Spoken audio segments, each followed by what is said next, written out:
नमस्कार दोस्तों, मेरे वीडियो में आपका स्वागत है। ये कहानी है संगत का असर किस तरह होता है, ये हम इस कहानी से सीखने वाले हैं। तो वीडियो में एंड तक बने रहे। वीडियो की शुरुआत करते हैं। एक बार एक राजा शिकार के उद्देश्य से अपने काफिले के साथ किसी जंगल से गुजर रहा था। दूर दूर तक शिकार नजर नहीं आ रहा था।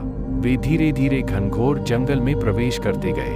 अभी कुछ ही दूर गए थे कि उन्हें कुछ डाकुओं के छिपने की जगह दिखाई दी।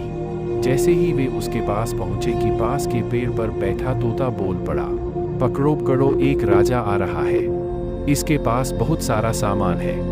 लूटो लूटो, जल्दी आओ जल्दी आओ। तोते की आवाज सुनकर सभी डाकू राजा की ओर दौड़ पड़े। डाकुओं को अपनी ओर आते देखकर राजा और उसके सैनिक दौड़कर भाग खड़े हुए। भागते भागते कोसों दूर निकल गए। सामने एक बड़ा सा पेड़ दिखाई दिया। कुछ देर सुस्ताने के लिए उस पेड़ के पास चले गए।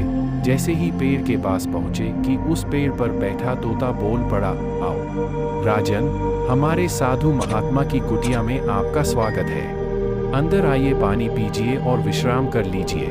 तोते की इस बात को सुनकर राजा हैरत में पड़ गया और सोचने लगा कि एक ही जाति के दो प्राणियों का व्यवहार इतना अलग अलग कैसे हो सकता है। राजा को कुछ समझ नहीं आ रहा था। वह तोते की बात मानकर अंदर साधु की कुटिया की ओर चला गया। साधु महात्मा को प्रणाम कर उनके समीप बैठ गया और अपनी सारी कहानी सुनाई और फिर धीरे से पूछा, ऋषिवर, इन दोनों तोतों के व्यवहार में आखिर इतना अंतर क्यों है? साधु महात्मा ने धैर्य से सारी बातें सुनी और बोले, ये कुछ नहीं राजन, बस संगति का असर है। डाकुओं के साथ रहकर तोता भी डाकुओं की तरह व्यवहार करने लगा है और उनकी ही भाषा बोलने लगा है। अर्थात जो जिस वातावरण में रहता है वह वैसा ही बन जाता है। कहने का तात्पर्य यह है कि मूर्ख भी विद्वानों के साथ रहकर विद्वान बन जाता है, और अगर विद्वान भी मूर्खी के संगत में रहता है तो उसके अंदर भी मूर्खता आ जाती है। इसलिए हमें संगति सोच समझकर करनी चाहिए। तो उम्मीद करता हूँ दोस्तों की इस कहानी से जरूर कुछ सीखा होगा, तो हमें कमेंट करके जरूर बताना।